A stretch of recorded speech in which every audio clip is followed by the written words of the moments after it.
And so when you're talking about finding collaborators and partners, the people that will win will be those who show up with authenticity, will be the ones who actually are okay with being vulnerable and revealing who they really are. Yep, Chris, man, what are you doing? What are you up to? I'm just helping people reinvent their lives. No big deal. Yeah, no big deal. Look, I'm going to join in. Cool. God bless, we're breaking these runs. Life too short to play it on speed run. Hey, Todd, what are we going to be talking about today, my man? Well, I'm always just honored to be here with you. And as we always say, reinventing your career is synonymous with change. And anyone interested in this podcast and the conversations that we're having, Chris, are clearly exploring making money in new and different ways, and also just exploring new professional pathways. And that's really what's necessary right now. And in this episode, we're going to talk about how to assess your need for collaborators and even business partners as you're looking to reinvent your career. And this is a really important topic because many of the people that we're helping come from careers, corporate jobs and the like, where they didn't have to think about how to get partners or collaborators for their projects, right? But given the state of our changing world, this is a moment in time to look at the future of your work differently. And as we'll talk about today, building networks of people who can help you in your reinvention is so critical to hitting success faster. So we invite you to get out a pen, paper, take some notes, because we're going to provide you with a tangible framework to assess yourself and also understand what types of collaborators you may need, and also even a way to think about finding a partner, business partnerships. This is a real accelerator. So that's what we're doing today. And Chris, while there can be so much stress baked into the need to reinvent oneself, the whole point of our podcast and our mission is to help people remember how exciting this can be. Like for many reinventors, this is the first time that they've had some space and freedom to think about, hey, like, what do I really want to do? And how can I make money in ways that match my interests and my talents? And is there a future for me that is way better than before? Like really good questions. And the answers to all these questions can be, of course, yes. And today we're going to see how other people can help you do that. And I think the best way to start this one off, Chris, is by talking about me and you and our partnership, because I think we've modeled something here in terms of how to like take reinvention to the next level. Yeah, I mean, we could start with how we met, which is, I was a successful businesswoman in the big city, and then I had to go back to my hometown Christmas tree farm. Oh, sorry. That's just a Hallmark movie that I watched last night. That's not how we met at all. Yeah. I was actually thinking, we're going to say the word we say on almost every episode, clarity. And follow me for a second, Todd, because this is going to tie into how you and I met and started working together. If you thought you were going to get through an episode without us saying clarity, you thought wrong. Once out there as a solo entrepreneur, as a coach, I was kind of a coach who could coach anybody on anything, was sort of the way I was thinking about it. Once I dialed in with clarity that I was helping people reinvent their careers. And I didn't say those words then exactly, but that was the messaging I was putting out into the world. And I was putting it on TikTok and Instagram and getting really clear and communicating that clearly. That's what resonated with you, I believe. And that's what aligned with what you had been hearing with your clients and you'd been working with people on. And so I just wanted to put that little seed in this conversation because, especially for people who are starting on their reinvention journey, that is going to always be a factor. Clarity is always going to be a major element that you want to take care of, because when you start to get that clarity, that's when you're sort of sending the right signal out into the world. And that's going to make it really clear to the people who are would-be collaborators and would-be partners that you might be someone that they want to connect with. I just wanted to get that out there right off the bat because I was sort of floating in space a little bit. I mean, I was doing my one-on-one practice, but in terms of what I was communicating out into the world, it was many different things. And when I honed in on what I really was focused on, that's when I started to really make some better connections, including you, Todd, which has been great because we've got a business partnership now. I think it's a really good point. We do talk about clarity a lot because in 20 years of coaching, the number one thing that I found is that most people don't really know what they want in life in general, but also related to their career. And when you're in a moment in time where reinvention is up and you're attracted to this conversation and this word of like, okay, let me reinvent myself, it's an opportunity to stop for a moment and think out into the future with an idealistic lens about what could happen for your work and your money making that would be really good and exciting, matching up your talents, matching up your gifts. And I think you did that naturally. I love how you always say that you wish you would have found this notion of reinvention and the 6 main tenets that we talk about all the time, like 7, 8 years ago, because you probably would have gotten here or the levels of success faster than just by doing it alone, right? But you did the work, right? You did it yourself and you're iterating.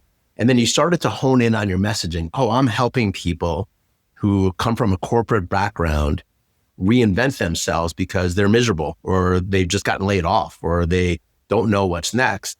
And then you started talking about it publicly, right? You got out your phone and you started posting on Instagram. And then I saw you, and what I was honed in on was the message. You were passionately talking about something that I'm passionate about. And look, I never do this, but I actually sent you a DM on TikTok, right? It's crazy, but that's what I did. He slid into the DMs.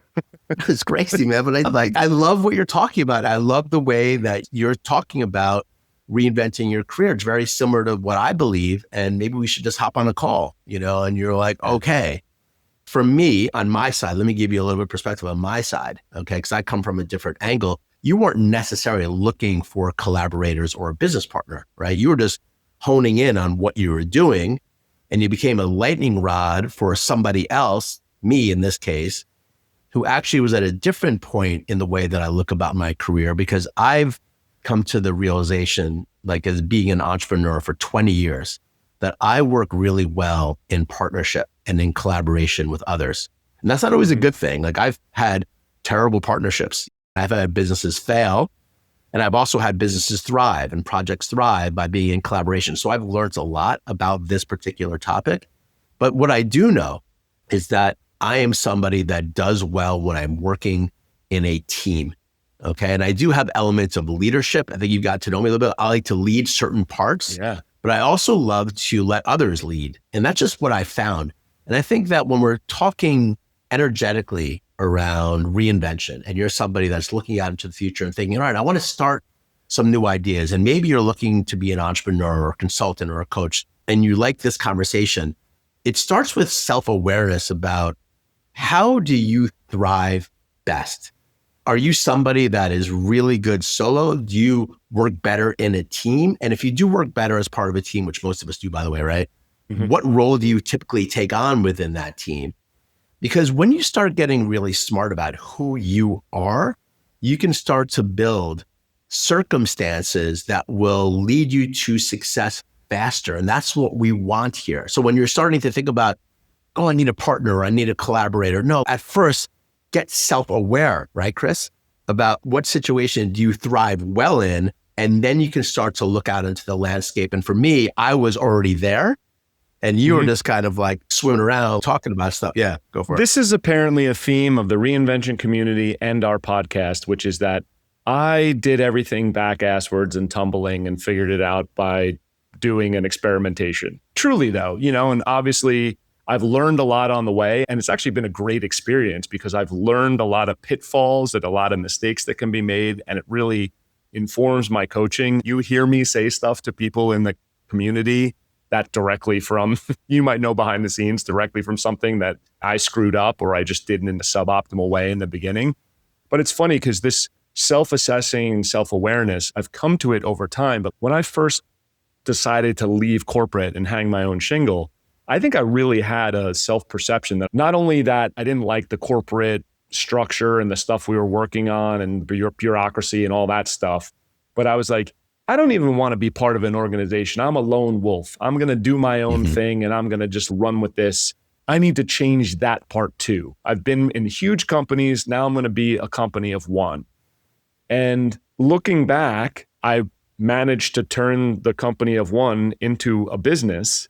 But looking back, it's really interesting because I actually function really well in a team. And I just said this to you yesterday. I think the whole is more than the sum of its parts. When we work together, when we create, when we ideate on things and we go back and forth, like this conversation, like this podcast, I'm an improviser. I think well out loud and bouncing ideas off of someone.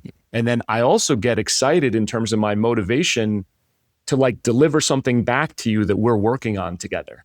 I'm going to hand this thing to Todd and he's going to run with it and hand it back to me. And I get really jazzed by the collaborative aspect of it. And I even said yesterday, when I've been in bands, my role in a band as a musician is often not to bring the first thing, but to sort of take the first thing that's brought and like add flavor to it. Right. That's what I'm really good at, shaping it and adding flavor to it. The same thing applies here. But I didn't go through a conscious process of self-assessment, which I think is very helpful for reinventors to do at the beginning as much as you can. Like you do learn some of this through doing and behavior and interactions, but to set aside some conscious focus on how do I work best? Do I want to be a lone wolf? Do I function in a team better? Because this feels much better for me as you and I work together and build our business and build our reinvention community. I didn't realize I was missing it in a sense. And I think that I had conflated working with a team with all the things I didn't like about corporate. Right. And, you know, with all due respect to some people I work with, maybe also the teams themselves were suboptimal and our personalities were not working together. So it's like, don't throw the baby out with the bathwater. I'm a team player and I love working with a team, but I didn't have to like burn all the boats when I left corporate and say, I won't do any of that stuff again. That actually isn't the right fit for me. Right. And I will say this, I'm going to be really direct on this. None of us can reinvent by ourselves. Do not be a lone wolf. It's so common. I can't tell you how many people, Chris, I've helped cross the bridge coming from some work situation or some situation that has run its course and then getting to this point of having to look out into the future. And for some reason, the initial inclination is to, I'm going to do this myself. It's almost like this autonomous thing that you need to go through. Like, it's my turn now. I'm going to build this thing. Right? Yeah. And then what happens is there's struggle around that because you spend a lot of time tinkering with your idea. It's like, now your time. These guys are right. I'm going to get clear. I'm going to go out into the world and I'm going to create my thing and I'm going to have passion around it. I'm going to make money around this thing.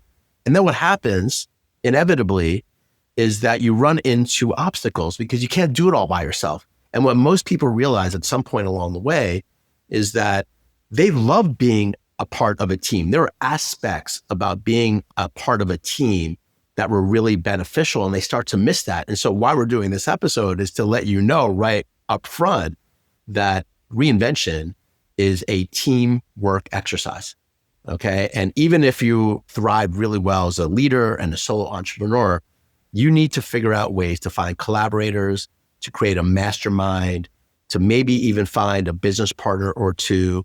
There's different ways to think about it. So from my example of working with you, and this is really interesting, we're going to get under the hood here a little bit in our business, right? So when Chris and I started talking and meeting, he kept coming back to me like, why would you want to go into business with me? Like, it was a big thing you kept asking. I'm a skeptic.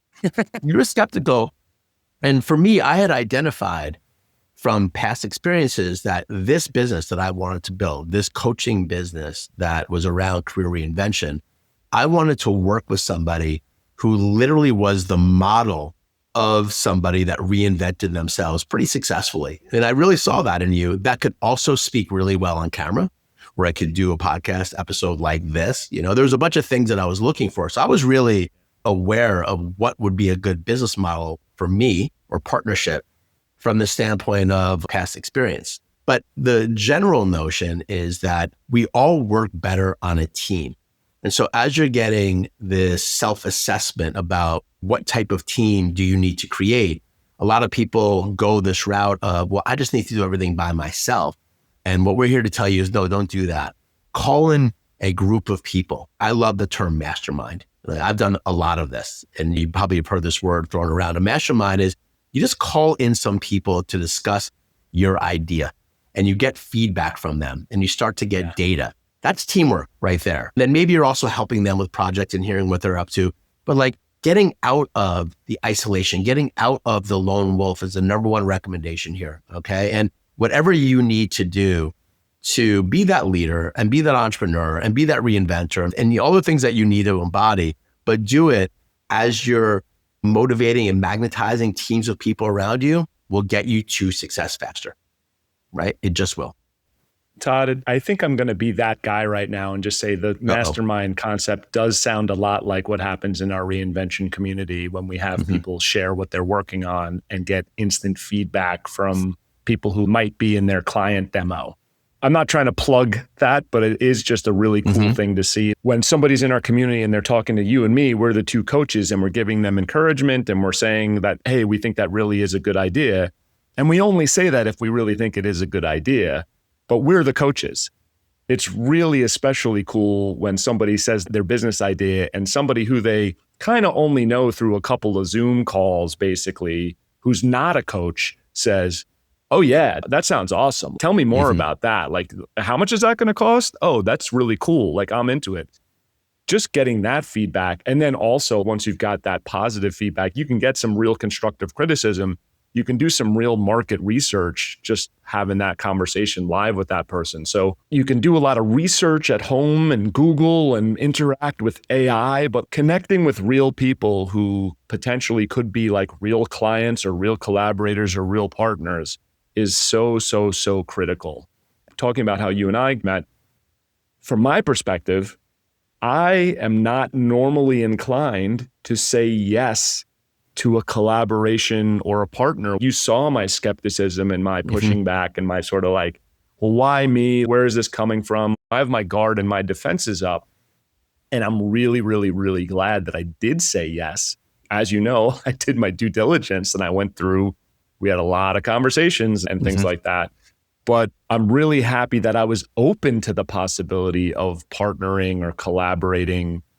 And I think that's something we also just want to encourage for people who are in this new phase. We'll do a fuller episode maybe around activating your network specifically, but there's so many people who would love to help you, who would love to learn about what you're doing, who would love to just interact with you in some way that's going to be mutually beneficial. And Todd, you say this all the time, your enemy in reinvention is isolation. Yeah. Don't be isolated.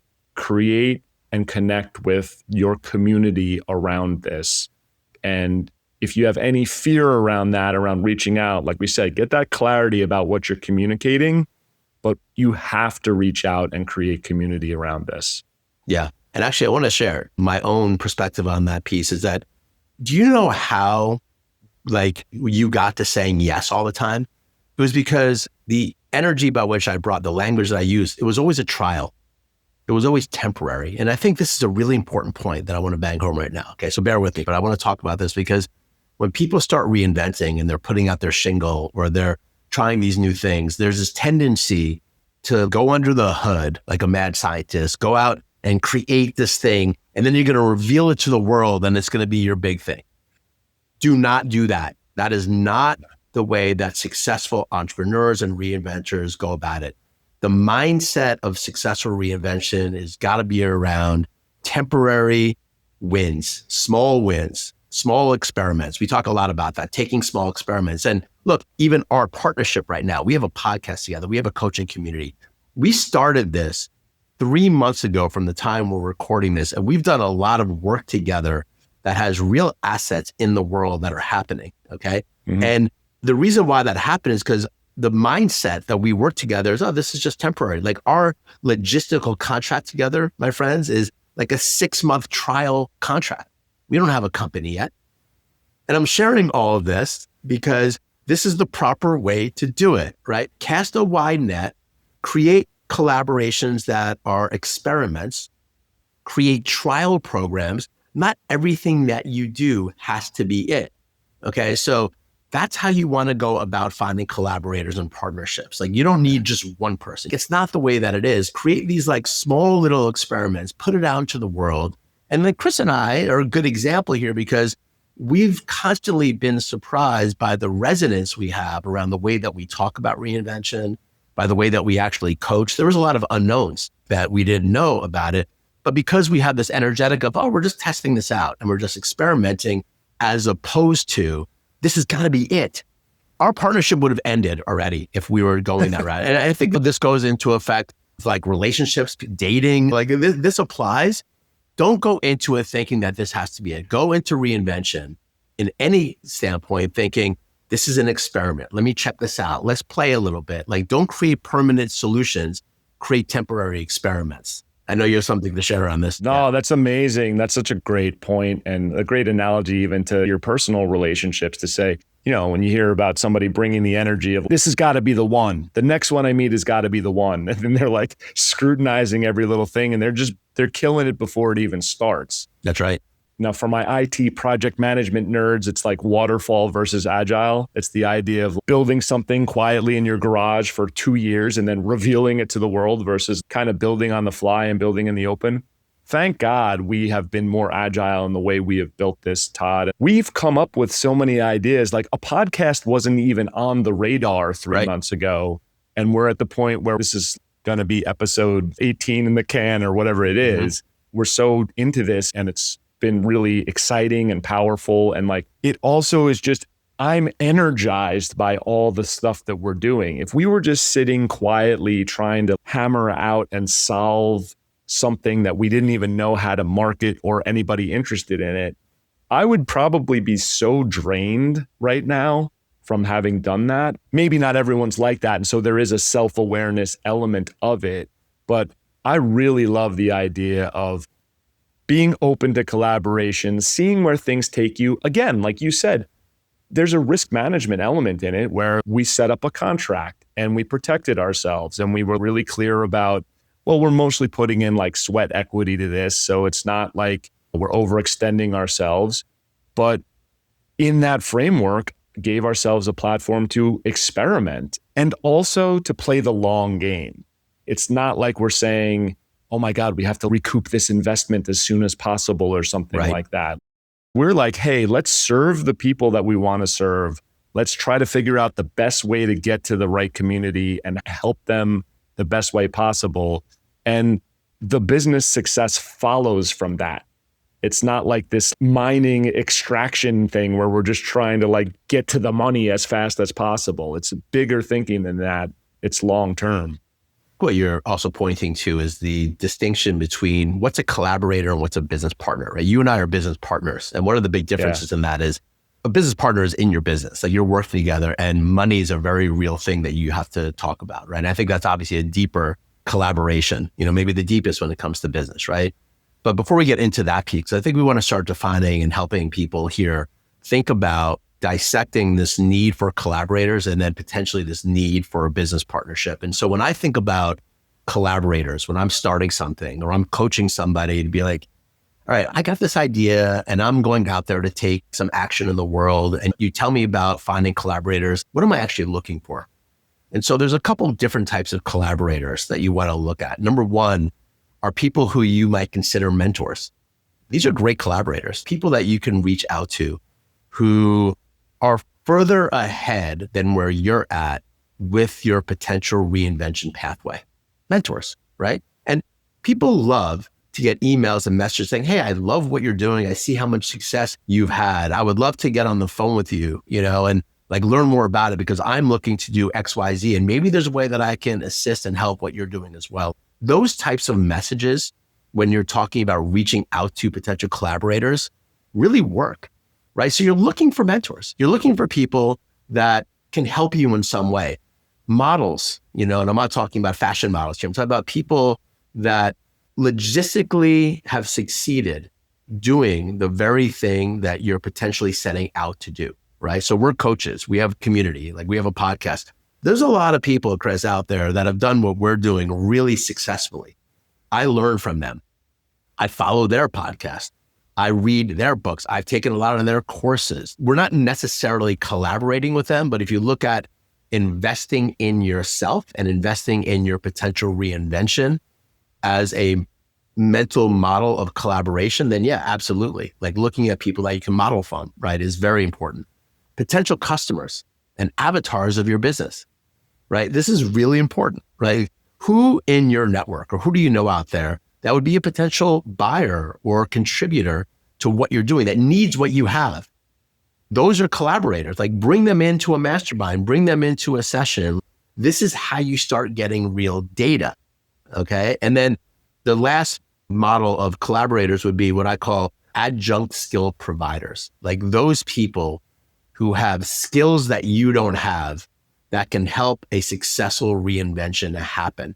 Right now, you and I are running a podcast, but behind the scenes, we have our own version of Jamie, Joe Rogan's Jamie, like thing. Jamie, Noah. look that up, Jamie. Doesn't want to come on here at all, which is fine. But Noah, who I've worked with, has a lot of skills and is on our team. And I've worked with him for a long time that helps us do what we need to do in the world. Okay. So you need to start getting tactical when looking at collaborations. And I love looking at it from those very specific lenses of, okay, yes, I need collaborators, but what types of collaborators do I need? Yeah. I love the way you just laid that out, because it's almost like through the reinvention journey in time, right? It's starting with mentors and getting just general guidance around it, then moving to models, people who are doing exactly the thing that you want to do.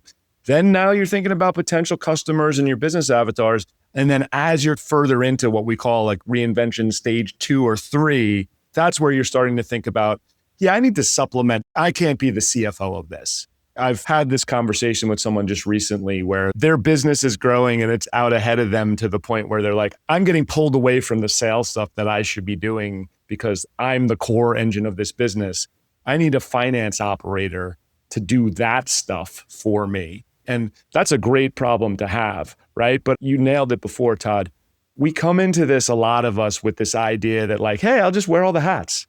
I'll wear all the hats and that's the way we're going to do this. In the beginning, that's fine to start with if you're starting small and you're starting from the ground up, and to get awareness around these things. You need to be smart enough about these topics in order to hire good help down the road. But if you're banging your head against the wall on something, go get help. Go connect with someone. Any of these types of people, mentors, models, anyone that you can find community with and collaborate with. Don't put yourself in isolation and just hope you're going to magically figure it out or whatever you're doing. That is just a recipe for staying stuck. Or just using ChatGPT as every potential collaborator. Like AI is incredible. I use it all the time, as you know, like we're using it and you have to, and it's an incredible tool that can help reinventors get to success faster. Can ChatGPT be my CFO? Can ChatGPT be my CMO and do all my marketing? There's a lot of things that it can do, but at the end of the day, all that information needs to be filtered through you as the reinventor and then put out into the world in some way, right? For maybe things like change to ways that we can't even really imagine right now, but let's not even go there because we don't know. But human capital, human collaboration is where it's at right now. Okay. I think the biggest trend that's emerging, Chris, right now, and here's my kind of a deeper belief that I have. And part of the reason why when you and I met and I was like, I want to build community around reinvention. I don't want to just like you and I sell coaching packages and get one-on-one with people for a high ticket. I want to like build a community. Communities are where it's at. This is going to be one of the biggest trends that just explodes over the next 2, 3, it's already happening. Okay. It's already happening. Why? Because people need other people. We are energetic creatures that thrive when we are surrounded by family, friends, community. Okay. And so in this world where we are separated, Chris and I have never even met physically. And yet we've done all this. We're going to meet soon, right? I'm coming to New York. We're going to hang, right? Like we got a whole plan. So we are going to meet, but it's weird, right? We have not met yet physically, yet we still feel a kindred spirit and a community around it. So this does work. Digital partnerships and friendships and community building can work, but this is the trend. So one of the things that I recommend to people as you're looking to reinvent is calling these masterminds in, calling people in, build a community on a platform like Mighty Networks or Circle, which we use, right? Start to literally be that central piece for collaborations that can happen around the ideas that you care about. We have people in our community, for example, somebody that's thinking about building a gym, like a physical gym. And this is somebody that's come from a completely different background, right? Like somebody that was an engineer in technology. And now it's like, all right, I want to reinvent. And this is what I want to do. By getting clarity and having these conversations, like got really lit up by this idea of doing something very different. And one of the coaching pieces that we give is get data, but like start to build real collaborations around this, right? And then the question came up, which was the impetus of this call, was like, do I need a business partnership? Do I need a partner? And I think that's the next and kind of last piece of this conversation is, how do I know if I actually need to have a partner or a series of partners where it's not just about collaboration and getting data, but now we're talking about going under the hood and making money together and growing together. From my standpoint, most people that are reinventing will benefit and can benefit by having some form of deeper partnerships in their business building, just because I believe we work better as a team. And a lot of people leaving corporate have kind of poo-pooed it. And what I tell people is build your own. It's an opportunity to build your own culture. You and I are building a culture for our reinvention community and business that we are determining together. That's fun. That's juicy. And so you have an opportunity to do that so long as you're conscious about what you actually are trying to create, right? So I would say like business partnerships, really contemplate that, like write it out on paper. Right now, Chris and I, we're developing this workbook, this reinvention workbook. It's not ready right now as the time we're recording this, but it probably will be maybe by the time you're listening. And that workbook is a 7-day process that asks a lot of these types of questions and prompts. Like, how do I start determining, do I need collaborators or partnerships, right? Start to get tactical with what you need, and then the answers will come. And then the people will show up. Some guy like me will slide into your TikTok inbox and be like, all right, well, I guess I got a business partner. Let me just contextualize what you said, because it's completely spot on, Todd, but it's also, this is a phased process, right? So if let's say you're in your corporate job and you're contemplating reinvention, you're just starting to think about, maybe I want to launch a side hustle or whatever. We're not saying that you just jump out and look for a business partner at that moment, right? Go back to the very first thing that I said in this conversation, clarity, right? Get some clarity around what it is you want to do, what it is you're trying to do, what's that side hustle or new thing going to look like, right? And then also get clarity around what your capabilities are, because we've talked about this on other episodes. You've actually got a lot of skills that you probably aren't deploying on a daily basis in your current role. So like, you have to experiment. Boy, I'm dropping all 6 tenets in this sentence, but like, you have to experiment to learn where the boundary of your skills are for the reinvented work that you want to do. And so that's a process. But, you get to a certain point where you start to realize I have like a weakness or a blind spot, whatever, in operations or in finance or whatever it is. And those are the opportunities. Those are the places where you can start to see, like, I need to get some intelligent mentorship or find a collaborator or even just someone who I can bounce these things off of. With all due respect to ChatGPT and AI, don't sit there with AI and just go back and forth and think that that's going to solve your problems, because you're in an echo chamber a little bit there, right? So I think this is one of those things where I just wanted to contextualize it for people who are considering reinvention, that you have to learn a little bit about what your reinvention is in order to feed into this approach to finding collaborators and partners. I think like we're living in this world that is like people are so scared to have real human connection and like to go deep with people. But at the end of the day, our partnership will work best if I understand what your real fears are and what your real hopes and dreams are. Yeah. And I've had failed partnerships. One of them in particular failed because we were not in deep alignment about what we both really wanted, what we were both really trying to create. Yeah. Okay. And even though the words that were happening as we were building seemed like there was alignment, there was misalignment. One person really wanted something else and the other person really wanted something else. Both of them based on lack, like, oh, I don't have that now, so I want to be able to create that in my life. There's nothing wrong with that, right? This is normal. We're all human. There's an element of striving in being human. And because of that misalignment, and there wasn't a communication that bridged the gap between it, eventually that business crumbled. It failed from the inside out because those two things, those two pathways could not be reconciled. And this goes for the mentors, the models, the avatars. Like think about potential clients of yours, the people that will eventually pay you money for whatever it is that you're doing for your work in reinvention. These are real people who have real challenges and real hopes and dreams that you can help.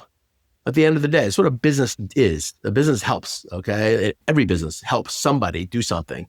Money is the value exchange to get it. But at the end of the day, the more that you can be human with your collaborators, the more that you can be honest and authentic, you're going to skyrocket. And I think there's so much fear around that. fear of being human, fear of being seen, like whatever, we're all human. This thing's a blip in the freaking matrix, right? So just show up, be authentic, and that's how you're going to find partnerships that work, right? By being honest with yourself and also being curious about others. I've got to talk about our business partnership for a minute in that context, Todd, because the thing that perhaps I value the most about it is the commitment that we made at some point early on. I think we made a commitment to be very open and honest and owning our fears, our faults, airing anything that we thought we might not be aligned on. And we literally are doing this every day. Even as we collaborate to build something together, I at least feel so empowered and motivated to be like, let me share what my motivation is behind this. Let me share what the context is behind this. Let me openly share that I don't like this thing that Todd wrote or did or created here and why, as opposed to hoping it works itself out. And, then there's maybe something under the surface that is not clear and open between us. I feel like I'm really coming into this partnership, or I've been in this partnership in a very open way, and it's been so beneficial, right? I think it's also just like you say, from a human perspective, forget the business perspective. From a human perspective, it's such a great experience, and it's a growth experience to be able to be like, I'm bringing zero ego to this. I want to serve this partnership. The partnership is above all in the partnership, right? I love what you're saying. Look, reinvention is an opportunity to be human. It's fighting against the grain in so many ways because we are more isolated than ever. We are on these Zoom calls. We are being inundated with AI right now. There's cars driving around without people all over where I live right now. It's real. The world is having us feel more and more isolated. And that's why I go back to the human connection as being the through line with what I think is going to be not only the future of successful business ventures, but also how to be really fulfilled.